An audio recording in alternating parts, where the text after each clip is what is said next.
Parents का support होना बहुत ज़रूरी है, क्योंकि हमारे इंडिया में कला को, अगर कोई कलाकार बनना चाहता है तो उसे इतना इंकरेजमेंट नहीं मिलता। People are not aware about art. Yes होता है यस। जैसे हम लोग जब जाते हैं कैंप में कहीं हाँ लैंडस्केप हाँ के लिए बैठते हैं, तो लोग बोलते हैं, अरे ये क्यों बैठा है, क्या हाँ। नक्काशा बना पड़ेगा है।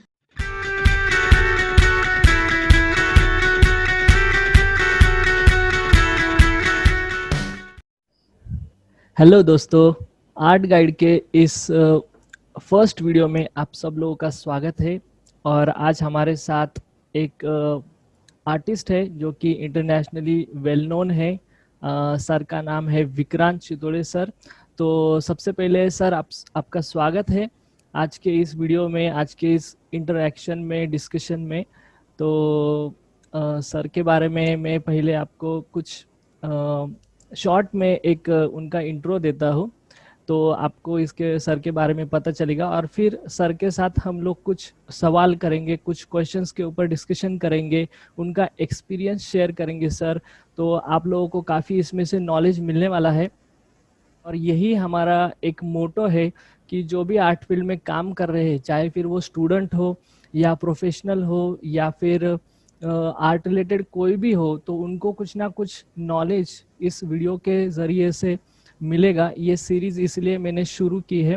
और आज का हमारा पहला वीडियो है और हमारे साथ है विक्रांत चितोड़े सर। तो वंस अगेन सर, आपका बहुत बहुत स्वागत आज के इस वीडियो में। और सर के बारे में एक शॉर्ट में मैं बताता हूँ। सर एक फ्रीलांस आर्टिस्ट हैं, बेसिकली मुंबई से बिलोंग करते हैं और ऑल ओवर इंडिया और अब्रॉड दोनों ही जगह पे सर ने काफ़ी सारे शोज़ किए हैं, इंटरनेशनल शोज़ किए हैं। वाटर कलर ये सर का एक स्पेशलिटी है। बेसिकली उसमें लैंडस्केप मोस्टली सर करते हैं। उसके बाद इनके जो लैंडस्केप होते हैं बहुत ही सिंपल और कलरफुल होते हैं। एक सिंप्लिसिटी सर के लैंडस्केप में देखी जाती है, जहाँ तक मैंने उनके लैंडस्केप देखे हैं, जो मुझे लगता है वो इसमें मैं बता रहा हूँ। इसके अलावा सर ने फ्रांस, जर्मनी, रशिया, दुबई और इंडिया ऐसे काफ़ी सारे जगहों पे सर ने वाटर कलर के वर्कशॉप्स लिए हैं और आर्ट एग्जीबिशन में पार्टिसिपेट किया है। इसके अलावा सर को इनवाइट किया गया है एज एन आर्टिस्ट इटाली में, इन आर्टे फेब्रियो, ये इटालियन एक इवेंट था, वहाँ पे सर को इनवाइट किया है। IWS तुर्की biennale, master of water colour Russia, IWS UAE biennale, यहाँ पे सर को इनवाइट किया गया है। Taiwan India water colour exchange, इसमें भी सर को इनवाइट किया गया है। तो आप देख सकते हैं कि सर को काफ़ी जगह का एक्सपीरियंस रहा होगा और वही सर आज हमारे साथ शेयर करेंगे। और इसी के लिए सर को आज हमने इनवाइट किया है। इसके अलावा सर ब्रांड एम्बेसडर भी है 3 बड़े ब्रांड्स के। उसमें सबसे पहला नाम है रशियन पेंट्स ब्रांड है, ये एक वाइट नाइट्स उसका नाम है, जो कि सेंट पीटर्सबर्ग में है। उसके बाद मैग्नेनी पेपर इटाली का है, ये इसके भी सर ब्रांड है। इसके अलावा आर्ट इसेंशियल ब्रश, तो इसके भी सर ब्रांड है। तो ये भी 3 बड़े जो आर्ट फील्ड में काम कर रहे हैं ऐसे ब्रांड्स के सर ब्रांड एम्बेसडर है। और इसके अलावा सबसे इम्पोर्टेंट बात जो हम लोगों के लिए है वो है sir the art society of India के सेक्रेटरी है। तो ये भी एक बहुत बड़ी बात है। तो उसके बारे में भी सर हम सर से सवाल करने वाले हैं और काफ़ी सारा नॉलेज हम इसमें लेने वाले हैं।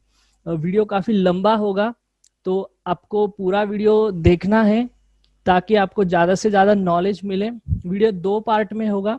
फर्स्ट पार्ट में सर के साथ हम डिस्कशन करेंगे आर्ट रिलेटेड काफ़ी सारे टॉपिक्स के ऊपर, और सेकंड पार्ट में जो वो आर्ट सोसाइटी ऑफ इंडिया के लिए जो काम कर रहे हैं एज ए सेक्रेटरी, और आर्ट सोसाइटी इंडिया क्या काम करती है, क्या है ये ऑर्गेनाइजेशन, इसके बारे में काफ़ी सारे सवाल हम पार्ट 2 में देखेंगे। तो दोनों ही पार्ट आपको देखने हैं और जो भी सवाल आपको लगते हैं कि पूछे वो आप कमेंट सेक्शन में एट द एंड पूछ सकते हो। और सबसे इम्पोर्टेंट बात, आप क्या करो कि एक नोटपैड ले लो अभी, जो भी आपको इस इंटरव्यू को देखने के बाद लगता है वो पॉइंट्स आप नोट डाउन करो, क्योंकि इंटरव्यू देखने के बाद हम तुरंत भूल जाते हैं एक दो दिन में, बट जब हम नोट डाउन करते हैं पॉइंट्स तो वो हमको बाद में भी काम में आते हैं, और जो पॉइंट्स हम लोग नोट डाउन करते हैं वो हम हमेशा याद रखते हैं। तो ये एक लर्निंग प्रोसेस है, इसमें मैं भी एक स्टूडेंट हूँ, सर के साथ काफी सारे बातें सीखने वाला हूँ, तो इसीलिए आप भी इसे नोट डाउन करिए और ज्यादा से ज्यादा नॉलेज आप लीजिए। तो अब मैं सर के पास हैंड ओवर करता हूँ।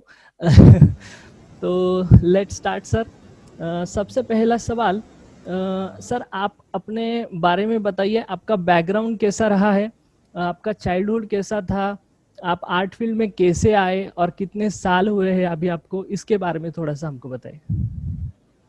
यस यस, सबसे पहले thank you Jayesh for inviting me for today's this interview and welcome to all of you. And I would say कि this is not just interview और टॉक और लॉग। आप सभी लोगों को मैं बताना चाहूँगा कि इट्स अ जनरल थॉट, क्योंकि जयेश ने जब मुझे लास्ट टाइम कॉल किया था तो इंटरव्यूज हम लोग हमेशा देखते हैं, तो उसमें क्या राइट होता है कि हम किसी कलाकार के लाइफ के बारे में हम लोग सुनते हैं। राइट बट आज का इंटरव्यू सिर्फ वो नहीं है कि आप मेरे बारे में जानने के लिए इंटरव्यू नहीं है, ये एक कैजुअल डिस्कशन है जिसमें हम लोग बहुत सारे इंपॉर्टेंट चीज़ों के बारे में डिस्कशन करेंगे, ताकि हम एक सीनियर आर्टिस्ट से जब आप बात करते हैं तो आपको थोड़ा उनके एक्सपीरियंस से जो चीज़ें सीखने को मिलती हैं तो उससे हमें काफ़ी गाइडेंस मिलता है। तो आई थिंक वो एक चीज़ है, या फिर एक छोटे छोटे चीज़ें होती हैं जो माइंड में क्लियर नहीं होती हैं। हम लोग आर्ट फील्ड में काम तो कर रहे हैं सालों से, बट कुछ कुछ क्वेरीज होती है, तो वो आज हम जयेश और हम लोग ऐसे कैजुअली मिलके बात करने वाले हैं। So it's not like a formal interview. Yes so हम लोग अभी शुरू करते हैं। सो जैसे जयेश ने पूछा कि मेरे बारे में क्या बताना है, तो ऑलरेडी जयेश ने मेरे बारे में परिचय आपको दे ही दिया होगा। सो लेकिन मैं एज एन आर्टिस्ट आज जिस मुकाम पर पहुंचा हूँ, यहाँ पे मैं कैसे आया हूँ, इसके बारे में मैं आपको थोड़े से शब्दों में आपको बताना चाहूँगा। मैं एक्चुअली एक प्रोफेशनल आर्टिस्ट हूँ और मैंने प्रॉपर आर्ट स्कूल से पेंटिंग और ड्राइंग का डिप्लोमा किया हुआ है। और ये जो मेरा जो इंटरेस्ट है, ये जो मेरी रुचि है पेंटिंग के बारे में, जो मेरा पैशन है, ये बचपन से ही है। मतलब ऐसे नहीं है कि बचपन में बहुत लोगों को क्लियर नहीं होता है कि आगे जाके मुझे डॉक्टर बनना है, इंजीनियर बनना है या क्या बनना है। मुझे कुछ बनना नहीं था, बट इट वाज क्लियर कि मैं बचपन से सिर्फ ड्राइंग ही निकालता था, ड्राइंग ड्राइंग ड्राइंग ड्राइंग। तो वो पैशन जो था वो मुझे भी नहीं पता था, वो मेरे टीचर्स ने, आप बोलिए या मेरे पेरेंट्स ने बोलिए, उन्होंने वो देखा कि ये लड़का काफ़ी पैशनेट है ड्राइंग के बारे में। क्योंकि मुझे अभी भी याद है कि जब मैं बिल्कुल छोटा था, जब मुझे बोलना भी नहीं आता था, तब से मैंने डूडलिंग करना शुरू किया था। तो फिर जो भी हाथ में मिलता था, बचपन में तो हमें वो पार्टी हम लोग बोलते हैं उसको, स्लेट के ऊपर भी हम लोग वो चूने की से हम लोग ड्रॉ करते थे, या मिट्टी के ऊपर लकड़े से कुछ ऐसे डूडलिंग करते थे। तो वहाँ से वो शुरुआत हुई, और फिर धीरे धीरे उस ज़माने में सबके घर में कैलेंडर्स हुआ करते थे, न्यूज़पेपर होते थे, या नाटक के पोस्टर आया करते थे। तो अभी तो आजकल सब कुछ कंप्यूटर ग्राफिक्स में सारी एड्स हम लोग देखते हैं, पहले सब कुछ हैंडवर्क होता था। सो वो जो हैंड पेंटेड पोस्टर्स देख के कहते हैं ना, एक इंस्पिरेशन मिलना शुरू हुआ कि यार इस लेवल का काम करना चाहिए। जैसे पहले घरों घरों में राजा रवि वर्मा के हाथों से बनी हुई भगवान की पेंटिंग्स हुआ करती थी, prints I would say. S M Pandit ji के प्रिंट्स हुआ करते थे। हमारे जो हिंदू धर्म के जो बुक्स हम लोग पढ़ते हैं, रामायण महाभारत, उसके अंदर भी जो इलस्ट्रेशंस हुआ करते थे, तो वो सारे हैंड पेंटेड होते थे। तो वो चीज़ें देख देख के, ऑब्जर्व कर करके मैं बहुत कुछ सीखा और इंस्पिरेशन मिला। और लकीली मेरे पेरेंट्स ने, मेरे टीचर्स ने वो पहचाना और मुझे काफ़ी उसके लिए इनकरेज किया। तो ये बहुत इम्पोर्टेंट चीज़ है कि पेरेंट्स का सपोर्ट होना बहुत ज़रूरी है, क्योंकि हमारे इंडिया में कला को, अगर कोई कलाकार बनना चाहता है तो उसे इतना इंकरेजमेंट नहीं मिलता है। हाँ, आप इंजीनियर बनना चाहते हैं, डॉक्टर बनना चाहते हैं, तो आपको बहुत सपोर्ट मिलेगा। भले आप बनना नहीं चाहेंगे तो भी पेरेंट्स बोलते हैं कि नहीं आप यही करो, क्योंकि वो एक ऑफ कोर्स हर पेरेंट्स चाहते हैं कि हमारे बच्चे बड़े होकर काफ़ी कमाएं पैसे, लेकिन पैसा कमाना ही बड़ी बात नहीं है। हर बंदे ने अपने अपने क्षेत्र में सक्सेसफुल होना बहुत ज़रूरी है। और मैं ये चाहता हूँ कि, और मैं ये कहना चाहूँगा कि आपके पास, आपको जिस चीज़ में इंटरेस्ट है ना, तो वो चीज़ आपको अपने आप आपके मुकाम पे लेके जाती है। तो आप किसी भी चीज़ में आपका इंटरेस्ट हो, ना कि ड्राइंग और पेंटिंग, कुकिंग में हो या फिर स्पोर्ट्स में हो, किसी में भी हो, बस आपको लगन से वो काम करना है। और मैं सारे पेरेंट्स से भी अनुरोध करूँगा कि उन्होंने प्लीज़ अपने बच्चों का जो पैशन है वो पहचान के उन्हें योग्य मार्ग में मार्गदर्शन करना बहुत ज़रूरी है। सो और मैं ज़्यादा कुछ कहना नहीं चाहूँगा। बस मेरे पेरेंट्स और गुरुजनों के आशीर्वाद से धीरे धीरे स्टडी करते करते आर्ट कॉलेज भी किया। फिर उसके बाद मैंने एनिमेशन इंडस्ट्री में भी काफ़ी काम किया, जिसकी वजह से मुझे बहुत कुछ सीखने को भी मिला। मैंने सिर्फ पेंटिंग फील्ड में ही नहीं बल्कि कमर्शियल फील्ड में भी काफ़ी काम किया है, क्योंकि उससे भी आपको बहुत कुछ सीखने को मिलता है। दोनों चीज़ें बैलेंस करना बहुत ज़रूरी है लाइफ में। और मैंने कभी सोचा नहीं कि मुझे कोई काम करना है तो पैसा कमाने के लिए करना है। मैंने हमेशा ये सोच के, जो भी मेरे पास काम आया वो मैंने ये सोच के किया कि इसको मुझे बेस्ट करना है। जो भी मुझे मिले काम, वो मुझे दिल से करना है और एकदम आर्टिस्टिक, वो एक आर्टिस्टिक फॉर्म होना चाहिए जो देख के लोगों को अच्छा लगे।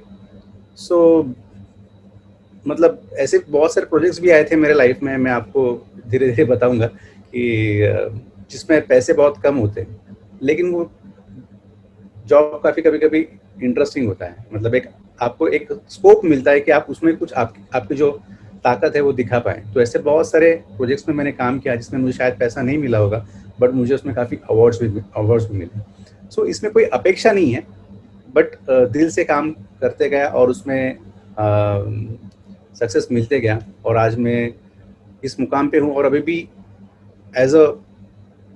मैं ये नहीं कहूँगा कि मैं आज बहुत प्रोफेशनल आर्टिस्ट हूँ या वो हूँ। मैं अभी भी एक स्टूडेंट की तरह ही खुद को ट्रीट करता हूँ, क्योंकि ये लर्निंग जो प्रोसेस है, दिस इज नेवर एंडिंग।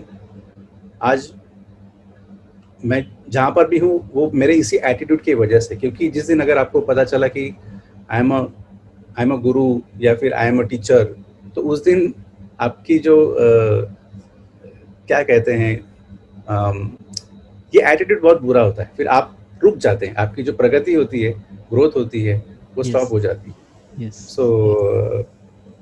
मैं यही कहना चाहूँगा कि हमेशा सीखते रहिए और हमेशा कुछ अच्छा काम करते रहिए। यस सर के साथ जो पहला सवाल हुआ उसमें काफ़ी सारे पॉइंट्स सर ने बताए हैं, जैसे कि लर्निंग इज़ वेरी इम्पॉर्टेंट। हमेशा हमें सीखते रहना चाहिए, और आज भी हम लोग कुछ ना कुछ सीख रहे हैं। तो ये और यही एक चीज़ होती है जो हमें आगे लेके जाती है हमारे ग्रोथ के लिए। ये सबसे इम्पोर्टेंट है कि हमें नई नई बातें सीखते रहनी चाहिए। और एक और सर ने चीज़ बताई कि हमें जो पसंद है वो करें, और सर ने जो उन्हें पसंद है वो किया, इसलिए आज वो एक मुकाम पे पहुँचे हैं और हम उनको एज अ गेस्ट बुलाया है। क्योंकि अगर उन्हें जो पसंद है वो नहीं किया होता तो पता नहीं आज वो कहाँ पे होते शायद, और शायद वो एंजॉय भी नहीं कर रहे होते। और सेम केस मेरे बारे में भी है।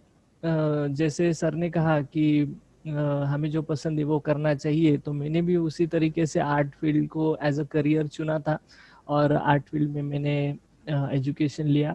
और एक इम्पॉर्टेंट बात इसमें ये होती है कि हमें कभी भी काम का स्ट्रेस नहीं होता है। आप देखिए, आप कोई भी फील्ड में जाइए, जो लोग उसमें काम कर रहे हैं वो बहुत स्ट्रेसफुल है, बट आर्ट फील्ड में जब आर्टिस्ट पेंटिंग का काम करता है तब वो स्ट्रेसफुल नहीं होता है। हाँ, शायद उसके लाइफ में कुछ और चीजें होगी उससे वो स्ट्रेसफुल जरूर होगा, बट पेंटिंग करते वक्त या आर्ट रिलेटेड कुछ भी काम करते वक्त वो बहुत एनर्जेटिक होगा और बहुत ही इंथुजियास्टिक होगा, उसे कभी स्ट्रेस नहीं आएगा। इसका रीजन यही है कि वो उसे पसंद करता है। तो ये भी एक चीज आपको नोट करनी चाहिए कि अगर आपको लगता है आर्ट फील्ड में आपको करियर करना है, तो और आपको वो पसंद है, तो आप ज़रूर उसमें कर सकते हो। अभी अगला सवाल सर आपके लिए, आपको क्या लगता है फॉर्मल आर्ट एजुकेशन लेना चाहिए क्या आज के दौर में? क्या हमें कॉलेज में एडमिशन करके ही हम आर्टिस्ट बन सकते हैं या कुछ और चीज़ों करके भी कर सकते हैं? क्या लगता है आपको?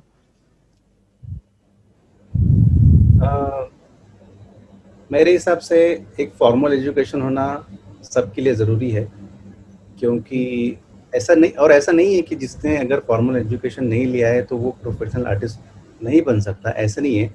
हमारे फील्ड में ऐसे बहुत सारे एग्जांपल्स हैं जिसमें बहुत सारे सेल्फ टॉट कलाकार हैं जिन्होंने खुद के दम पे सीख के सक्सेसफुल हुए हैं, बट ऐसे उदाहरण काफ़ी कम मिलेंगे आपको। हाँ, और ऐसे उदाहरण होने के बावजूद भी ऐसे कुछ सेल्फ टॉट आर्टिस्ट हैं कि वो कहते हैं कि आज अ, मतलब बड़े आर्टिस्ट होने के बाद भी उनको एक छोटा खेद होता है कि काश हमें कम से कम 1 साल आर्ट कॉलेज में बिताने के हाँ, लिए मिलता तो अच्छा बहुत होता। अच्छा होता। ये होता सही है। ही है, अ, क्योंकि सिस्टमेटिक वे से जो पढ़ाई हम लोग सीखते हैं ना, जैसे कोई एक चीज़ अगर आपको सीखनी है तो शायद आपको, अगर आप खुद सीखना चाहेंगे तो शायद आपको टाइम लगेगा, और वही जो चीज़ है आप स्कूल में जाके सीखेंगे तो आप कम टाइम में वो चीज़ सीख सकते हैं। So yes, I think that's the answer. Yes, yes, सही है। इसमें भी एक इम्पोर्टेंट पॉइंट है कि अगर कोई प्रॉपर गाइडेंस मिले, चाहे फिर वो आर्ट कॉलेज से हो या फिर किसी आर्टिस्ट से हो, पर गाइडेंस की बहुत ज़रूरत है। और गाइडेंस अगर ना मिले तो हमें टाइम देना पड़ता है, ज़्यादा टाइम देकर सीखना पड़ता है। अगर हमें प्रॉपर गाइडेंस मिल जाए तो हमारा टाइम बच जाता है। और हमारे इस आर्ट चैनल का मोटो भी वही है कि ज़्यादा से ज़्यादा हम गाइडेंस दें ताकि लोग सीख सके। गाइडेंस के लिए ही है ये सब एक्टिविटी। सर आपके लिए अगला सवाल है कि आपकी जो पेंटिंग करने की प्रोसेस है, थॉट प्रोसेस होगी या एक्चुअल वर्किंग प्रोसेस है, वाटर कलर के होगी या जो भी आप करते हो, तो उसके बारे में एक थोड़ा सा हमें बताइए कि आप क्या सोचते हो, कैसे आप प्रेजेंट करते हो, आर्ट वर्क करते हो, क्या प्रोसेस होती है आपके माइंड में, उसके बारे में एक थोड़ा सा बताइए। हम्म, ये जो थॉट प्रोसेस है पेंटिंग की, काम करने की, ये हमेशा टाइम टू टाइम मेरे बारे में चेंज होती रही है और चेंज होनी भी चाहिए। जब मैं स्टूडेंट था तब मेरा काम करने का अप्रोच कुछ अलग होता था, तब मैं कुछ ढूंढ रहा था, तब मैं कुछ एक्सप्लोर कर रहा था। हाँ, अभी भी मैं एक्सप्लोर कर रहा हूँ, बट अभी का जो अप्रोच है वो काफ़ी इंटेलेक्चुअल लेवल पे थोड़ा, हम लोग कह सकते हैं कि आगे गया है। पहले हम लोग इतना इंटेलेक्चुअली काम नहीं करते थे, फिर वो काम कोई भी हो, फिर वो पोर्ट्रेट हो, लैंडस्केप हो, क्रिएटिव वर्क हो, प्रिंट हो, वॉटेवर। सो सबसे पहले अप्रोच तो क्या है कि आपको, आप जिस भी मीडियम में काम कर रहे हैं उसके सारे टेक्निक सीखना बहुत ज़रूरी है। वो टेक्निक सीखने के बाद बियॉन्ड टेक्निक, मतलब शब्दों में कहना थोड़ा मुश्किल है इस अप्रोच के बारे में, लेकिन मैं हमेशा ये सोचता हूँ अ, कि हमेशा कुछ नया ट्राई करना चाहिए, क्योंकि राइट, हम लोग एज एन आर्टिस्ट, हम हमारी जो आर्ट है हम उसे विजुअल आर्ट कहते हैं, है ना। राइट, कोई भी हमारे आर्ट को देखता है तो it is related to visual. So और हम भी जब काम करते हैं तो हम भी काफ़ी गैलरी में जाते हैं, किसी सीनियर आर्टिस्ट का काम देखते हैं, बुक्स में पढ़ते हैं, जो भी देखते हैं, और जो भी हमारी कलाकृति बनती है वो हमारे एक विजुअल मेमोरी के थ्रू हमारे कैनवास पे उतरती है। सो आर्टिस्ट क्या करता है, हर एक चीज़ ऑब्जर्व करता है। तो ऑब्जर्व करते करते हमारा जो एक्सपीरियंस है, हमने लाइफ में जो कुछ भी देखा है, हर चीज़ हमारे ब्रेन में कहीं ना कहीं सेव होती रहती है, हमारे मेमोरी में वो चीज़ आती है, और उसी मेमोरी को यूज़ करके हम लोग हमारे आर्ट में यूज़ करते हैं। तो तो क्या हो गया, एक तरीके से हम लोगों ने कहीं पे कुछ इन्फॉर्मेशन हमारे ब्रेन में गई और उस इन्फॉर्मेशन को हमने रिप्लिकेट किया या फिर उसका सपोर्ट लेके हमने एक आर्ट वर्क बनाया। सो थोड़ा वो इन्फ्लुएंस भी हो गया, हम लोग जो भी देखते हैं नेचर से वो उसका इन्फ्लुएंस ही है। बट आर्ट क्या होती है कि आर्ट में इन्फ्लुएंस ना हो, ये कोशिश मेरी हमेशा होती है कि वो कुछ तो अलग हो। यस, यस, मैं हमेशा, मेरा जो भी काम करता हूँ, कोई भी एक विषय अगर आपको दिया है तो उस विषय के ऊपर डायरेक्ट, जैसे लोगों का थॉट थॉट है कि नो स्मोकिंग, अगर आपको एक हाँ, सब्जेक्ट दिया नो स्मोकिंग, तो आप क्या करोगे, आप एक ऐसा चित्र बनाओगे कि जो देख के लोगों को आप संदेश दोगे कि स्मोकिंग नहीं करना चाहिए। राइट। ये एक थॉट प्रोसेस हो गया। लेकिन पहले से मेरा ये अप्रोच रहा है कि नहीं, आप सीधा अप्रोच नहीं देना है, स्ट्रेट ओके। अप्रोच नहीं देना है, कुछ अलग हटके। ओके। हम लोग कहते हैं ना, इथून न खाता हाँ इथून हाँ। खायचं, यस थोड़ा यस। वाकड़ा। हाँ हम हाँ। लोग ऐसे कहावत है मराठी में। हाँ हाँ। तो फिर मैं इसको क्या करूँगा कि सिगरेट पियो और मरो। हाँ हाँ हाँ। मेरा मैसेज ऐसे होगा, उल्टा होगा कुछ तो, ताकि उसको लगे, राइट। उसको थोड़ा फील हो। राइट। सो हमेशा मेरा ये अप्रोच रहता है कि जो भी मैं काम कर रहा हूँ वो कुछ अलग तरीके से करने की कोशिश करना चाहिए, और जो काम मैंने आज किया है वो अगली बार रिपीट ना हो, फिर उसके बाद जो काम करूँगा वो रिपीट ना हो। तो कहीं पे भी आपको आपके कंफर्ट जोन में नहीं रहना है, आपको हमेशा एक्सपेरिमेंट करते हुए रहना है। और जो भी विषय आपको आ रहा है उसके बारे में काफ़ी रिसर्च करना बहुत ज़रूरी है, और उसी रिसर्च करने के बाद उस विषय को अलग ढंग से आप कैसे पोर्ट्रे कर सकते हैं, उसका प्रयत्न हमेशा करता रहना चाहिए। तो वही मैं करने की कोशिश करता हूँ, फिर वो पोर्ट्रेट हो, लैंडस्केप हो, कुछ भी हो। सो काफ़ी लोगों को मेरा सिर्फ लैंडस्केप के बारे में ही पता है, बट मेरे कॉम्पोजिशंस भी, मैं बहुत काम करता हूँ कॉम्पोजिशन में, जो मेरा सबसे ग्रेट। फेवरेट सब्जेक्ट है, और वो ग्रेट। काफ़ी पर्सनल है। सो मैं वो ज़्यादा शेयर नहीं करता, yes but someday I will definitely share. Yes yes yes. Great great. तो अभी अगले सवाल की तरफ बढ़ते हैं सर। अगला सवाल जो मैंने सोचा है वो है कि अगर किसी को आर्ट करियर बनाना है तो उसे कौन से इम्पोर्टेंट स्टेप्स हम लोग बता सकते हैं कि तू ये अगर करता है तो तेरा एक अच्छा आर्ट करियर बनेगा, या फिर इन चीज़ों का हमें ध्यान रखना चाहिए आर्ट करियर में, आर्ट के लिए काम करते हो। तो ऐसे कौन से बातें होंगी जो आप शेयर करना चाहेंगे, कौन से स्टेप्स आपको लगते हैं? यूजुअली ये प्रश्न कब आते हैं, जब कोई कोई बच्चा 10वीं पास होता है या राइट 12th राइट। पास। यस यस मुझे यस। लगता है कि ये क्वेश्चन उससे पहले से ही आना चाहिए। हाँ। सही। क्योंकि जो आर्टिस्ट लोग होते हैं ना, उनकी उनके बारे में आपको बचपन से ही पता होता है। हम लोग जैसे मराठी में एक कहावत है, बाळाचे पाय पाळण्यात पाळण्यात म्हणतो ना आपण, दिसतात। येस। तो वैसे पेरेंट्स को भी वो पहले से थोड़ा समझ में आना चाहिए, और उनको उसके हिसाब से, उनके पैशन के हिसाब से उनको सपोर्ट करना चाहिए। और अ, अगर आपको करियर करना है आर्ट फील्ड में, आगे जाके आपको सीखना है, तो उसके लिए सिर्फ एक अच्छा इंस्टीट्यूट में सीखना तो ज़रूरी है, पर उसके पहले हमने खुद को भी वो क्वेश्चन पूछना चाहिए कि आप उसके लिए तैयार हैं कि नहीं है, आप उसके लिए यस। रेडी है कि नहीं। इट इज़ नॉट सही। लाइक दैट कि बस आपने एडमिशन ले लिया, फीस भर दिया और हो गया, फिर आप डायरेक्टली ब्लेम करेंगे, यार वो आर्ट कॉलेज ही सही नहीं था, वहाँ पे टीचर भी नहीं सही थे। ये है, इट्स अ फैक्ट। अभी मैं खुद ऐसे आर्ट कॉलेज से सीखा हूँ, मैं पढ़ा हूँ कि जहाँ पे अच्छे टीचर्स उतने अच्छे नहीं थे जितना मैंने एक्सपेक्ट किया था। जो हाँ हाँ। अगर आप वेस्टर्न कॉलेजेस में आप कंपेयर करेंगे, वहाँ हाँ। पे जिस ढंग से सिखाया जाता है वैसे हमारे इंडिया में सिखाया नहीं जाता है। यही। तो क्या सही। होता है कि भले आप किसी भी आर्ट कॉलेज में एडमिशन ले रहे हैं, तो फिर आपको खुद से भी एक, क्या कहते हैं, क्यूरियोसिटी होना चाहिए कि मुझे क्या क्या सीखना है, कैसे कैसे सीखना है। सो वो क्यूरियोसिटी होना बहुत ज़रूरी है। तो अगर आपको आर्ट फील्ड में करियर करना है, तो आपको एक अच्छा आर्ट कॉलेज होना बहुत ज़रूरी है, एक अच्छा गुरु होना बहुत ज़रूरी है। जिस जैसे कि आर्ट कॉलेज में जाने से पहले मेरे गुरु थे श्री रमेश ननावरे करके। उन्होंने स्कूल डेज से ही मुझे काफ़ी अच्छा ट्रीट, क्या कहते हैं, नर्चर सिखाया किया था होगा। काफ़ी चीज़ें, और कौन से आर्ट कॉलेज में क्या सीखने को मिलेगा।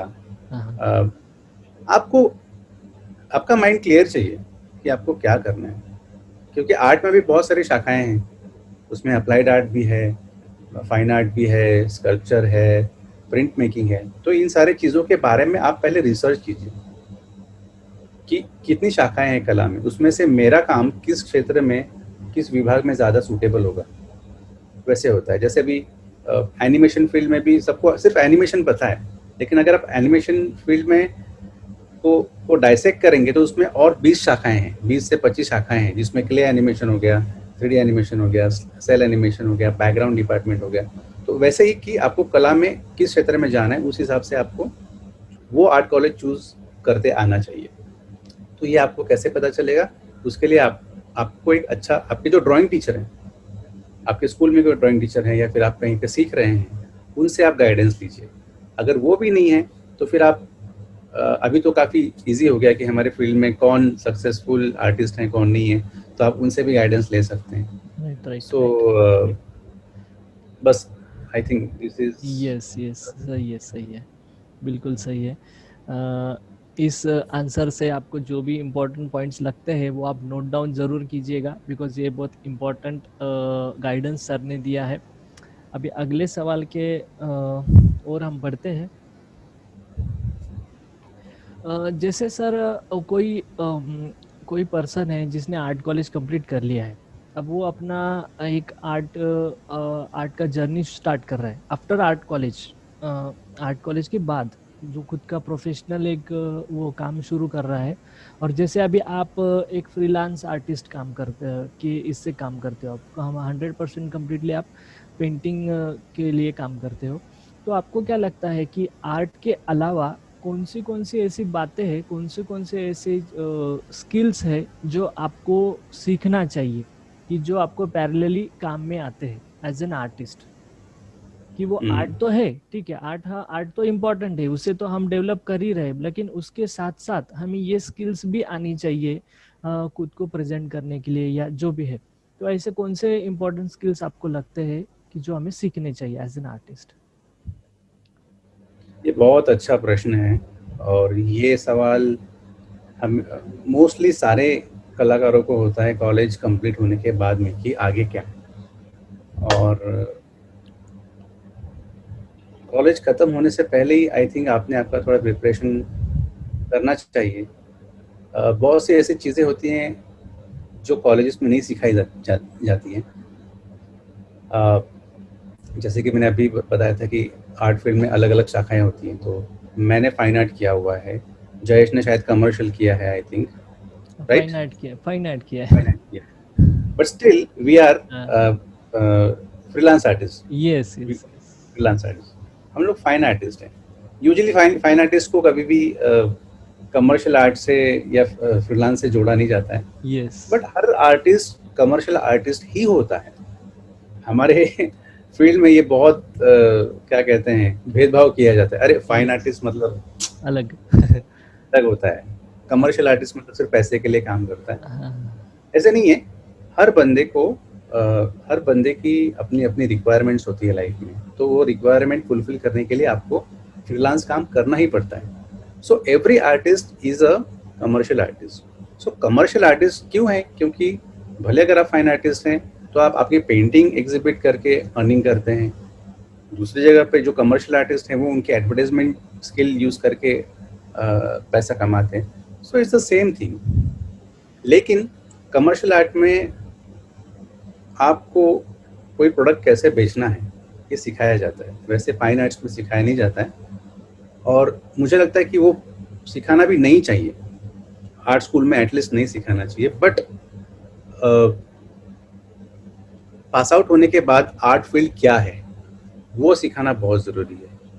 आर्ट गैलरीज क्या होती है, आर्ट मार्केट क्या है, आपको आपकी पेंटिंग का प्राइसिंग कैसे रखना चाहिए, आपके एग्जीबिशंस कहाँ कहाँ पे होना चाहिए, कौन कौन से म्यूजियम्स है, क्यूरेटर को आपको अप्रोच कैसे करना है, आपको आपकी स्टाइल कैसे डेवलप करके एक बड़ा आर्टिस्ट बनना है, या फिर इंटरनेशनली आपको आपका काम कैसे अलग अलग जगह पे जाना है। क्योंकि ये सवाल हमेशा मुझे रहता था कि कॉलेज में जब हम किसी बड़े आर्टिस्ट के बारे में पढ़ते हैं, जैसे रज़ा साहब हो गए या फिर हुसैन साहब हो गए, तो अगर आप इनका बायोडाटा देखेंगे तो इनके सारे बायोडाटाज में मोस्टली ये हमेशा इंटरनेशनली मार्केट से या इंटरनेशनली इवेंट से जुड़े हुए रहे हैं, जिनकी वजह से उनके आर्ट को एक अलग मुकाम मिला। बट इनको ये सिखाया किसने? ये आर्ट कॉलेज में सिखाया नहीं जाता है।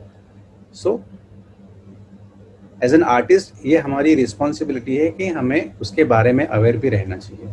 तो उसके लिए हम क्या करते हैं, हम लोग आर्ट गैलरीज में घूमते हैं, तो वो शो कैसे लगाते हैं, आर्ट गैलरीज में डिस्प्ले कैसे करते हैं, किस टाइप का काम करते हैं, कुछ स्पॉन्सर शो होते हैं, कुछ क्यूरेटेड शोज होते हैं, तो आप बात कीजिए। हम लोग आर्टिस्ट ना बात बहुत कम करते हैं, हम लोग रिसर्च बहुत कम करते हैं। एक पता है मुझे आर्टिस्ट काफ़ी इंट्रोवर्ट होते हैं, लेकिन थोड़ा बोलना बहुत ज़रूरी है। आप जो काम कर रहे हैं वो बोलिए, अगर आपको कुछ जानना है तो पूछना भी बहुत ज़रूरी है। तो मैं हमेशा, मेरी ये क्यूरियोसिटी रहती थी, तो मैं हमेशा, अगर मुझे लगा तो मैं हमेशा गैलरी ओनर्स से बात करता था या क्यूरेटर से बात करता था। सो ये सारी चीज़ें बहुत ज़रूरी है, क्योंकि सिर्फ पेंटिंग करने से आपका पेट नहीं भरेगा। आपको पेंटिंग करने के लिए आर्ट मटेरियल खरीदना पड़ता है, और आर्ट मटेरियल खरीदने के लिए हमें हमेशा धन की आवश्यकता होती है, और धन तभी होगा जब आप कुछ फ्रीलांस काम करेंगे या कुछ कमीशन वर्क करेंगे। तो पेंटिंग के साथ साथ कमीशन वर्क कैसे कैसे कर सकते हैं, हमारे पास जो स्किल है उस स्किल को कमीशन में कैसे कन्वर्ट कर सकते हैं या यूज कर सकते हैं, ये पता होना बहुत जरूरी है। तो मैंने ये पहले ही प्लान कर लिया था कि मुझे स्केचिंग की बहुत क्या कहते हैं, बहुत लगन थी हमेशा, और मैंने ये सोच लिया था कि मेरा जो जन्म हुआ है वो ड्राइंग करने के लिए ही हुआ है। सो मुझे उम्र भर ड्राइंग करना है, तो पास आउट होने के बाद भी अगर मैं कोई जॉब करूंगा तो ऐसा जॉब करूंगा जिसमें मेरा हैंडवर्क रुकना नहीं चाहिए। सो हमारे क्लास में तो बहुत लोगों ने पहले डिसाइड कर लिया था कि आर्ट टीचर बनेंगे, रिलैक्स लाइफ, हमें कुछ नहीं करना है, हमें सिखाना है। लेकिन मैंने वो जो मार्ग है, वो जो वे है, वो मैंने कभी चूज नहीं किया। हालांकि मुझे बहुत सारी अपॉर्चुनिटीज आई जिसमें मुझे easily I could have gets good amount of money, but मैंने हमेशा जो कन्वीनियंट वे है ना, उसको हमेशा मैंने रिजेक्ट किया। तो कौन से फील्ड में काम करेंगे, तो मैंने एनिमेशन फील्ड चूज की, क्योंकि एनिमेशन में बहुत ड्राइंग करने पड़ते हैं, रोज बहुत ड्राइंग करने पड़ते हैं। सो देखिए, मेरा एटीट्यूड वो था कि मुझे मेरा जो हैंडवर्क है वो मुझे चालू रहना चाहिए। So luckily I got the job in animation studio. तो मैं जब कॉलेज में था तभी से मैंने एनिमेशन स्टूडियो में पार्ट टाइम जॉब करना शुरू किया, और उसकी वजह से मेरा ड्राइंग काफ़ी इम्प्रूव हुआ। प्रोफेशनली हमारा ड्राइंग कैसे हम लोग यूटिलाइज कर सकते हैं वो सीखने को मिला। उसी तरीके से अगर आप पोर्ट्रेट भी कर रहे हैं तो कमीशन पोर्ट्रेट कैसे होना चाहिए। मैंने देखा अपनी फील्ड में बहुत लोगों का पोर्ट्रेट काफ़ी अच्छा होता है, बट अगर आप उन्हें कोई कमीशन वर्क देंगे तो उनको नहीं आता है, उतना अच्छे तरीके से नहीं आता है, क्योंकि हम लोग काफ़ी फ्रीली काम करते हैं। और कमीशन जब वर्क करते हैं तो सबसे पहला काम क्या होता है कि उस मतलब जिसका भी आप पोर्ट्रेट कर रहे हैं उसका लाइक 100% आना बहुत जरूरी है। सो वो कैसे पकड़ना, ये सिखाया नहीं जाता है। सही है। तो ऐसी बहुत सारी चीजें हैं जो आपको सीखना है, खुद से सीखना है। जितना आप प्रैक्टिस करेंगे उतना खुद ही आपको सीखने को मिलेगा, लेकिन इसकी तैयारी आप पास आउट होने के पहले ही करेंगे तो काफी अच्छा होगा। ग्रेट। काफी सारे पॉइंट्स को सर ने इस आंसर में टच किया है। इस टॉपिक के ऊपर एक अलग से वीडियो बन सकता है, इतने सारे पॉइंट्स इसमें आ चुके हैं, बट हम जितना डिस्कशन करेंगे उतना कम है, और भी काफ़ी सारे क्वेश्चंस इंपॉर्टेंट है, आगे भी वीडियो में आपको देखना है।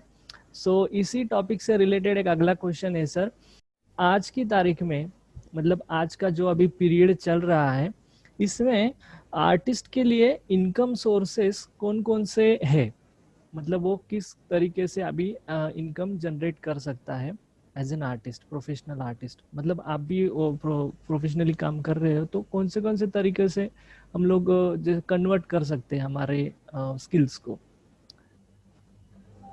अभी तो जो टाइम चल रहा है उस टाइम में स्कोप काफ़ी कम है पैसा जनरेट करने के लिए, क्योंकि ग्लोबली सभी के ऊपर जो फाइनेंशियल क्राइसिस आया हुआ है, क्वेश्चन है, और अभी आर्ट बिक नहीं रही है ज़्यादा। इसका मतलब ये नहीं कि आपने आर्ट बंद करना चाहिए, नहीं, वो तो शुरू रहेगी। आर्ट जो बनती है वो बेचने के लिए नहीं बनती है, वो आर्टिस्ट हमारे खुद के सेटिस्फेक्शन के लिए हम लोग करते हैं। कभी न कभी उसको सही दाम मिलेगा ही। सो डोंट एक्सपेक्ट कि आपकी पेंटिंग अभी ही बिकेगी। सो वो हो गया एक अलग भाग, बट उसके अलावा कमीशन वर्क्स अभी भी चल रहे हैं, क्योंकि कमीशन पोर्ट्रेट्स जो हैं अभी वो काम काफ़ी बढ़ रहा है, ऐसे मुझे दिखाई दे रहा है, क्योंकि लोगों में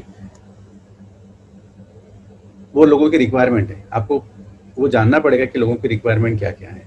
यस यस। और ये हम अभी घर बैठे भी ऑनलाइन कर सकते हैं, घर बैठे भी कर बाहर सकते जाने की जरूरत नहीं, लॉकडाउन भी हो तो भी कर सकते हैं। हैं। बिल्कुल बिल्कुल बिल्कुल। यस। सो आजकल ऑनलाइन ही सब कुछ हो रहा है, तो जो भी एग्जीबिशन भी कर रहे हैं ऑनलाइन कर रहे हैं। ऑनलाइन हो रहा है। तो अगर यस। आपको आपकी पेंटिंग बेचना है तो आपको गैलरी बुकिंग करने की ज़रूरत नहीं है। राइट। आप आपकी खुद की वर्चुअल स्पेस बना के आपका खुद का शो एग्जीबिट कर सकते हैं। यस। दूसरा है ऑनलाइन वर्कशॉप्स आप ले सकते हैं, ऑनलाइन क्लासेस आप ले सकते हैं जो आजकल बहुत चल रहे हैं। लेकिन उसमें भी आप किस तरीके से अलग तरीके से लोगों को एजुकेशन दे सकते हैं, आर्ट एजुकेशन, वो आपको देना है। जो जनरली सब लोग देते हैं वैसा नहीं देना है। आपके पास आपकी क्या स्पेशलिटी है, अगर आपका पोर्ट्रेट अच्छा है या आपका लैंडस्केप अच्छा है तो उस सब्जेक्ट को लेके डीप स्टडी करके उसका एक प्रॉपर सिलेबस बना के यू कैन टीच इट। उसके साथ साथ आप और कौन कौन से प्रोडक्ट बना सकते हैं, आपके पास जो भी स्किल है। तो मैं सिर्फ ये नहीं कहूँगा कि यही हाँ, मार्ग है, बट आपको बहुत सारे सोचना हैं। है कि आपको आपका मार्ग कैसे निकालना है उसमें से। Right right. ये और सच में।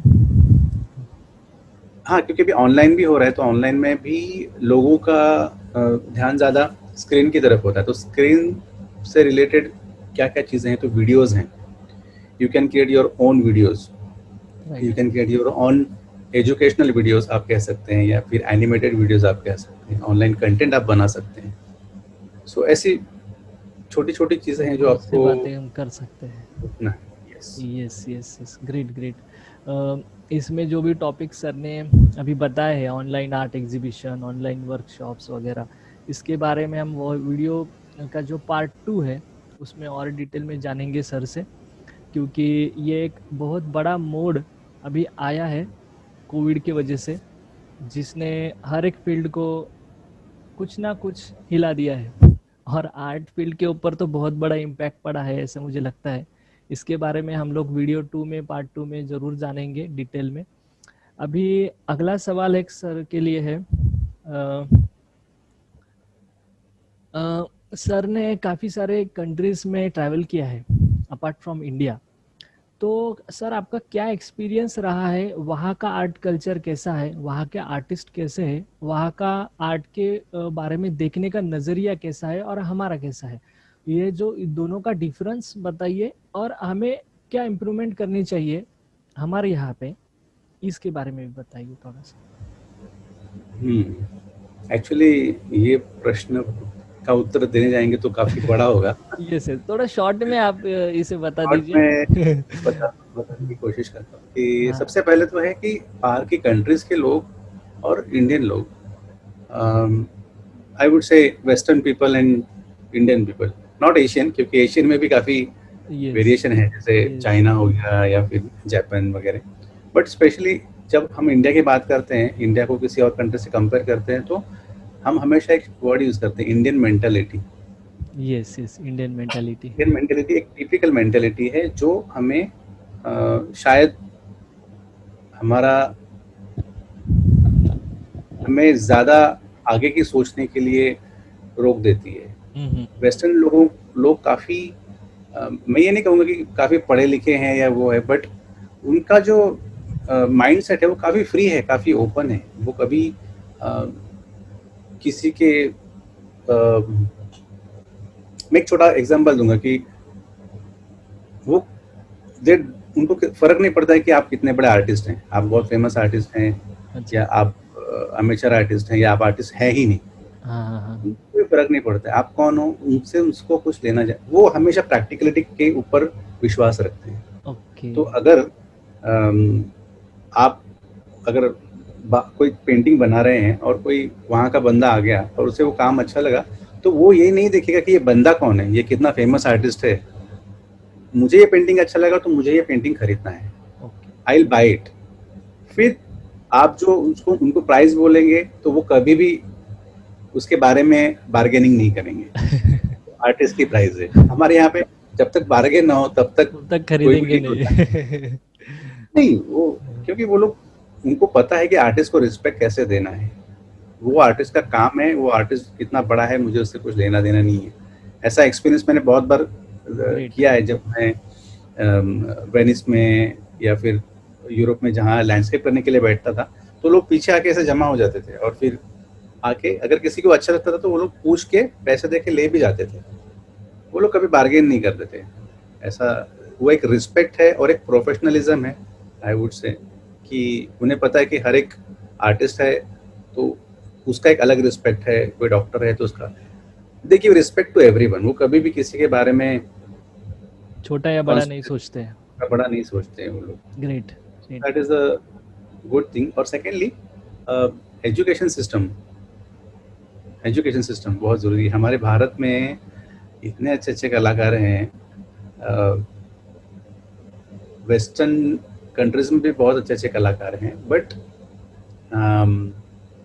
जो सिस्टमेटिक स्टडी जो है, पढ़ाई होती है, जो शास्त्र शुद्ध आर्ट के बारे में जो शिक्षण होना चाहिए, वो उसका काफ़ी अभाव हम हमारे देश में देखते हैं। इनफैक्ट हमारे देश में बहुत अच्छे अच्छे कला महाविद्यालय हैं, बट उतने अच्छे शिक्षक मुझे काफ़ी कम दिखाई कम देते देखने हैं, को मिलते हैं। कम देखने को मिलते हैं। मुझे अभी भी याद है कि जब भी हम लोग आर्ट कॉलेज में थे तो हमें वेस्टर्न आर्ट के बारे में सिखाया जाता था। तो जब वेस्टर्न आर्ट हिस्ट्री के बारे में जब हम बुक ओपन करते थे, तो एब्सोल्युटली आपकी आइज इतनी बड़ी हो जाती थी कि क्या काम किया है उन लोगों ने, कितना रियलिस्टिक काम किया है, क्योंकि उनका काम करने का तरीका काफ़ी सिस्टमेटिक है। हमारे यहाँ पे वो सिस्टमेटिक तरीका नहीं है, बस अच्छा दिख रहा है, ऐसे दिख रहा है, ऐसे करना है, ऐसे नहीं, पर वो ऐसा क्यों है, इतना अच्छा क्यों है, वो अगर आप सोच के समझ के करेंगे तो आपका काम उतना ज़्यादा रिच होगा। सो ऐसे काफ़ी सारी चीज़ें हैं जो फ़र्क है हमारे वेस्टर्न काफी सारे कंट्रीज में। पॉइंट्स सर ने कवर किए हैं। एक तो मेंटालिटी, इंडियन मेंटालिटी जो है उसे हमें थोड़ा इम्प्रूव करना चाहिए। वो लोग हर फील्ड के हर बंदे को रिस्पेक्ट देते हैं, नेचुरली आर्टिस्ट को भी रिस्पेक्ट मिलता है, तो यहाँ पे भी हमें आर्टिस्ट को रिस्पेक्ट करना चाहिए। मैं ये इसलिए नहीं कह रहा हूँ कि हम खुद भी आर्टिस्ट है, लेकिन हमें भी अदर फील्ड के लोगों को रिस्पेक्ट करना चाहिए, तभी हमें भी रिस्पेक्ट मतलब मिलता है या देना चाहिए। ये ये बहुत बहुत ही इम्पोर्टेंट इम्पोर्टेंट चीज़ है। इसकी वजह से ही हमारे इंडिया में आर्ट को उतना रिस्पेक्ट नहीं मिल रहा है। है। सही है कि सही है। लोगों को पता, people are not aware about art. Yes yes yes. आपको पता है जयेश, हम लोग जब जाते हैं कैंप में कहीं हाँ लैंडस्केप हाँ के लिए बैठते हैं, तो लोग बोलते हैं, अरे ये क्यों बैठा है, क्या हाँ। नकाशा बना रखा है, ये देखिए क्या कर रहा है, ये कितना करके बड़ा तुम्हें क्या डिफरेंस है। मिलेगा। हाँ हाँ, हमारे यहाँ पे जब आप लैंडस्केप करते हो तो लोग पूछते हो ये क्या चल रहा है, और वहां पे जब आप लैंडस्केप करते हो तो लोग कीमत पूछ के खरीद के लेके जाते हैं। मतलब कितना बड़ा बिल्कुल। डिफरेंस है। और ये जो गैप है ना, इसे भरने की बहुत जरूरत है। इसी के ऊपर बेस्ड एक अगला सवाल मैं लेने वाला हूँ पार्ट 2 के वीडियो में। तो ये जो है मुझे बहुत रियलाइज होता है, और मुझे लगता है ये जो एक्टिविटी आज हम लोग कर रहे हैं ये उसी के लिए कर रहे हैं कि आर्ट रिलेटेड अवेयरनेस बहुत इंपॉर्टेंट है। क्योंकि बेसिक बेसिक सवाल लोगों को होते हैं, और आर्टिस्ट लोगों को पता ही नहीं होता कि लोग बिल्कुल भी अवेयर नहीं है आर्ट के बारे में। जैसे आपने कहा कि जैसे आपको फील होता होगा, बाहर आप कहीं लैंडस्केप के लिए बैठ रहे हो और कोई आके आपको पूछता है, रिस्पेक्ट देता है, उसकी कॉस्ट पूछता है या ये क्या आप कर रहे हो उसके पीछे थॉट प्रोसेस पूछता है, तो आपको एक अच्छा फीलिंग आता होगा। मगर यहाँ पे इंडिया में वही एक्टिविटी अगर आप करते हो, ऑन द स्पॉट लैंडस्केप कहीं पे करते हो और कोई पूछ रहा है ये आप क्या निकालते बैठ रहे हो और इससे क्या होगा तो और ये क्या नकाशा आप बना रहे हो, मतलब इस तरीके का अगर आपको रिएक्शन मिलता होगा तो स्वाभाविक सी बात है कि आपको थोड़ा सा बैड फील होता होगा, या फिर आर्टिस्ट को एक डीमोटिवेशन होता होगा। और फिर यही सब रीजन होते हैं कि आर्ट फील्ड में लोग ज्यादा देर तक काम नहीं कर पाते हैं, या फिर फील्ड छोड़ देते हैं, या फिर डीमोटिवेट हो जाते हैं। तो एक सोसाइटी के में एक अवेयरनेस लाना बहुत ही इम्पोर्टेंट है, और मुझे लगता है कहीं ना कहीं आर्टिस्ट को ही कुछ ना कुछ उसके लिए एक स्टेप आगे आना पड़ेगा, तब भी जाके सोसाइटी एक स्टेप अपनी तरफ से आगे आएगी। क्योंकि हम लोग ये नहीं एक्सपेक्ट कर सकते कि सब कुछ उन्हें अपने आप पता चल जाएगा इसके लिए सोसाइटी एक और को। सबसे इम्पोर्टेंट चीज़ क्या है पता है जयेश, हाँ कि जैसे कुछ कुछ कंट्रीज में कॉलेज के बाद आर्मी का ट्रेनिंग कंपलसरी किया जाता है, you know that, okay. No ताकि लोगों को आर्ट देश के बारे में, देश की सुरक्षा के बारे में सीरियसनेस पता चले। हाँ हाँ वैसे ही हमारे शिक्षण पद्धति में भी ऑलरेडी है एलिमेंट्री और इंटरमीडिएट के एग्जाम। राइट ये राइट। हर एक बंदे के लिए अगर आप अनिवार्य कर देंगे, तो जब आपको खुद पेंटिंग करेंगे तो उनको उसके बारे में रियलाइज होगा।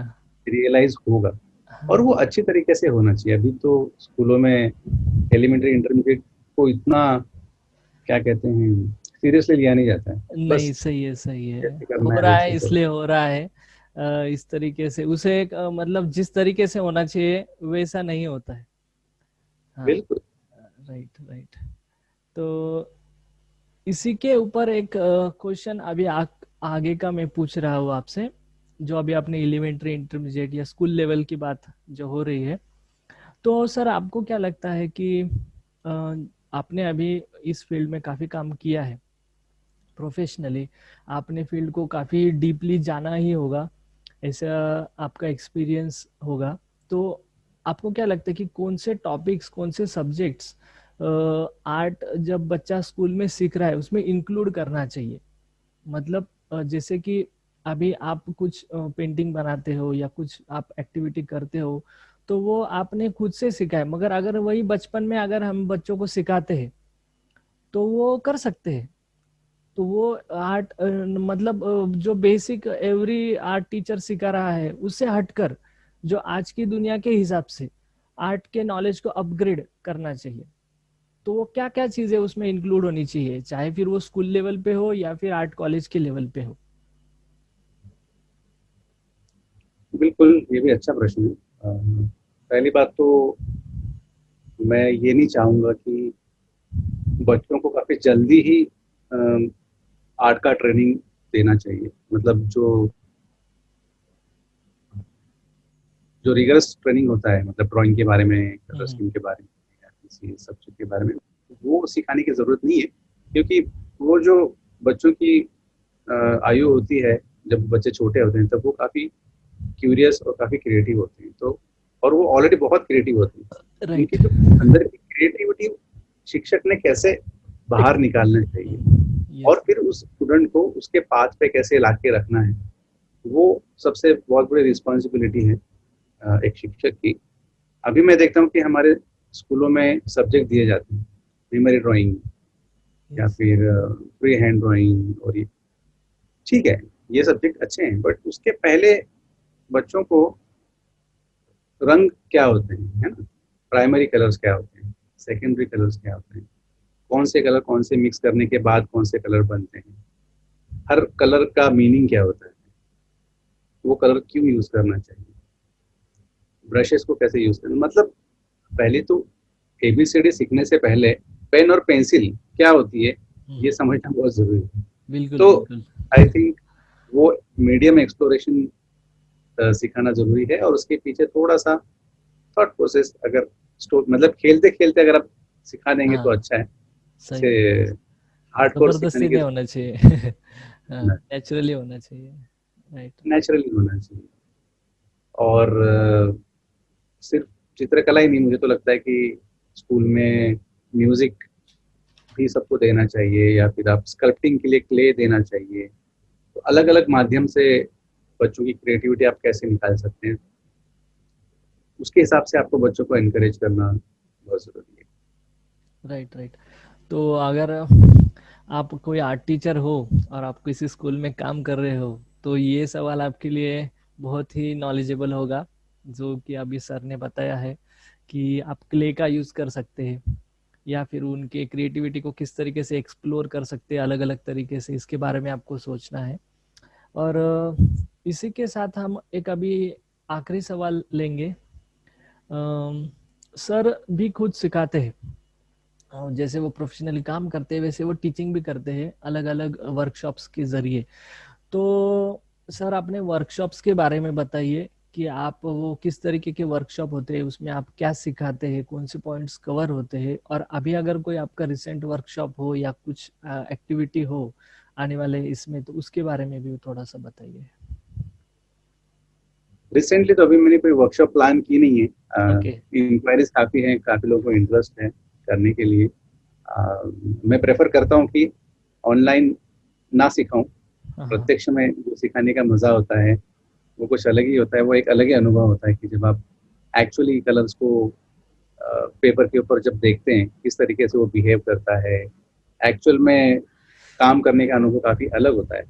बट अभी ये पैंडमिक की वजह से वो पॉसिबल नहीं है, तो एज अ सब्स्टिट्यूट हम लोग ऑनलाइन प्लेटफॉर्म कर का यूज़ सकते कर हैं। रहे हैं। राइट। या करना ही चाहिए, क्योंकि अगर कुछ ना करने से अच्छा हम लोग कुछ करें, सही है है, ना। बहुत तो ये एक इम्पोर्टेंट अच्छा माध्यम कहा है कि आपने। एटलीस्ट हम लोग कुछ कर सकते राइट। हैं। सो आप सब लोग इस माध्यम का को यूटिलाइज करें।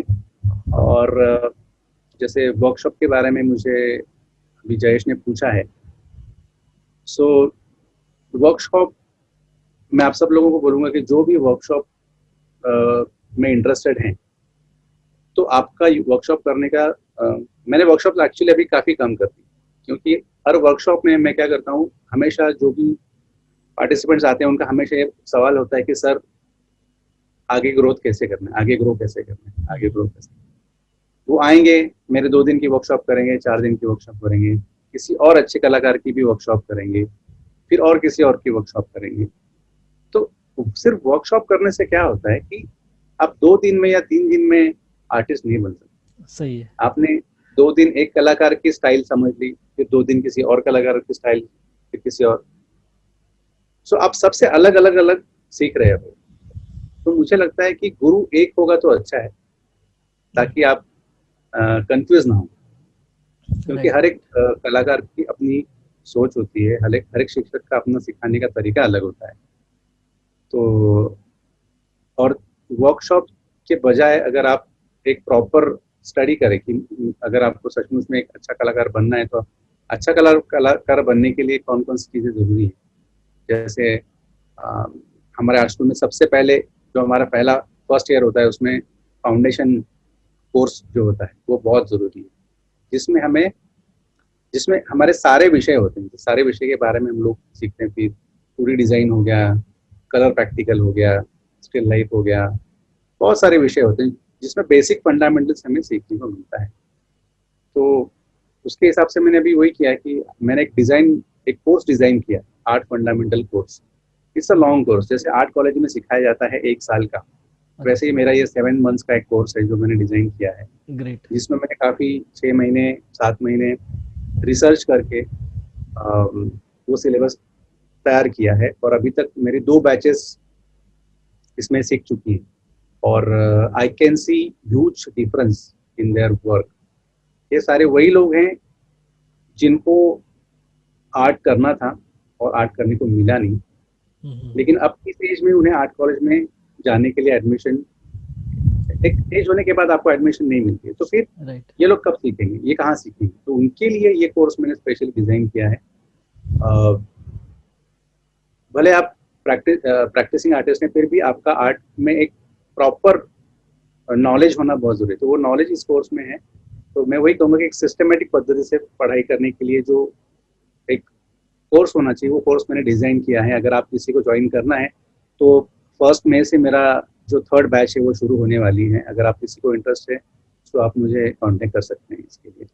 Great, great. बहुत ही इम्पोर्टेंट इंफॉर्मेशन सर ने अभी शेयर की है कि जिन लोगों को आर्ट कॉलेज में जा नहीं पाए और उनको अगर सीखना है तो वो क्या करेंगे, तो वो किसी एक गुरु से नॉलेज लेंगे। और सर वो काम ऑलरेडी कर रहे हैं। जैसे ही सर ने कहा कि 2 बैचेस उनकी ऑलरेडी हो चुकी है और 3rd बैच उनकी मई से स्टार्ट हो रही है। तो अगर आप इंटरेस्टेड हो स्टेप बाय स्टेप लर्निंग में, अगर आपको लगता है कि आप प्रॉपर एजुकेशन लेना चाहते हो लेकिन आर्ट कॉलेज में आप जा नहीं सकते हो, तो सर जैसे टीचर से आप ले सकते हो। सर के सारे डिटेल्स, कॉन्टैक्ट्स वगैरह सब मैं डिस्क्रिप्शन लिंक में मैं दे दूंगा, जिसमें आपको सर का इंस्टाग्राम प्रोफाइल हो या जो भी फेसबुक है या उनका कॉन्टैक्ट नंबर है, सब आपको डिटेल्स मिल जाएगा डिस्क्रिप्शन में। तो आप उनको बाद में कॉन्टैक्ट कर सकते हैं इस चीज़ के लिए। तो और सच में मेरा एक पर्सनल एक्सपीरियंस रहा है सर के साथ, वो भी मैं जाते जाते अभी शेयर करना चाहूँगा कि सर का जो नेचर है बहुत ही फ्री माइंडेड है। मतलब वो किसी भी चीज को मतलब ऐसा रोक के रखते नहीं है, वो अपने आप को एक इजी तरीके से एक्सप्लेन कर देते हैं। तो वो किसी भी चीज को आपको मतलब आसान भाषा में, आसान शब्दों में आपको एक्सप्लेन करेंगे, और बहुत ही कोऑपरेटिव नेचर रहा है। जितने बार भी मैंने सर से बात की है या जब भी मिला भी हो, तो बहुत ही फ्रेंडली नेचर सर का रहा है। तो ये एक बहुत अच्छी क्वालिटी मुझे उनमें दिखी है, और शायद इसी के वजह से फर्स्ट इंटरव्यू उनके साथ शूट करना मैंने चूज किया कि, और उन्होंने तुरंत उसके लिए हाँ भी कहा। तो और अपने सारे थॉट्स उन्होंने शेयर भी किए, बहुत ही फ्री माइंड से उन्होंने सारी बातें बताई है। और मुझे लगता है कि आपको सच में इस पूरे सेशन में कुछ ना कुछ अच्छी इंफॉर्मेशन, कुछ ना कुछ अच्छा कंटेंट आपको जरूर मिला होगा, जो आपको एक क्लैरिटी देगा अपने फील्ड के लिए चूज करने के लिए या फील्ड में काम करने के लिए। और यही मेरा हमारा एक मोटो है कि जो प्रोसेस में है लोग, उन्हें एक अच्छा गाइडेंस मिले ये टॉक की वजह से। बिकॉज अभी सब कुछ ऑनलाइन हो चुका है, जैसे भी सर ने कहा, तो हम घर बैठे सीखना चाहते हैं, ऐसी हमारी अभी सोच बन रही है। और इसमें प्रॉब्लम्स काफ़ी हमें फेस करने पड़ेंगे, तो कुछ ना कुछ पॉइंट्स आपको इस टॉक के द्वारा ज़रूर मिले होंगे जो आपको क्लैरिटी देगा। और अगर इस तरीके के और भी सेशंस के बारे में आपको जानना है, तो आपको इस चैनल को फॉलो करना पड़ेगा। ये इसका फेसबुक लिंक और इंस्टाग्राम का लिंक भी मैं डिस्क्रिप्शन में दे रहा हूँ, जिससे आपको लेटेस्ट अपडेट्स भी मिलेंगे। और ऐसे ही बड़े बड़े कंटेंट और इम्पोर्टेंट टॉपिक्स को लेकर हम आने वाले दौर में आने वाले हैं, और अलग अलग आर्टिस्ट का इंटरव्यू और डिस्कशन करने वाले हैं। अगर आपको लगता है किसी टिपिकल आर्टिस्ट के बारे का इंटरव्यू हो, तो आप कमेंट सेक्शन में बोल सकते हो। इसके अलावा आज के सेशन में आपने कौन से इंपॉर्टेंट पॉइंट्स लिए जो आपको अलग लगा, जो आपको पहले पता नहीं था, तो ज़रूर कमेंट सेक्शन में लिखिएगा। बिकॉज कमेंट सेक्शन में जब आप लिखते हो तो आपके माइंड में वो रजिस्टर होता है।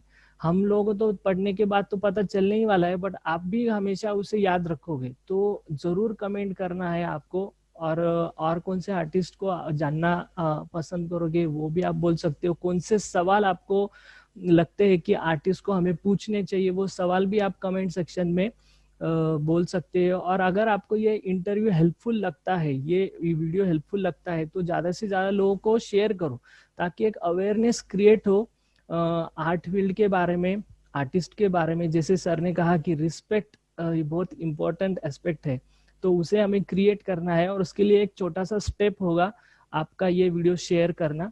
और इसी के साथ ये फर्स्ट सेशन में हम यहाँ पे अभी रुकते हैं, और अगले सेशन में पार्ट 2 के वीडियो में भी हम फिर से मिलेंगे, जिसमें और भी कई सारे सवाल हम सर के साथ डिस्कस करने वाले हैं, और आपको और नॉलेजेबल बातें हम लोग प्रोवाइड करेंगे।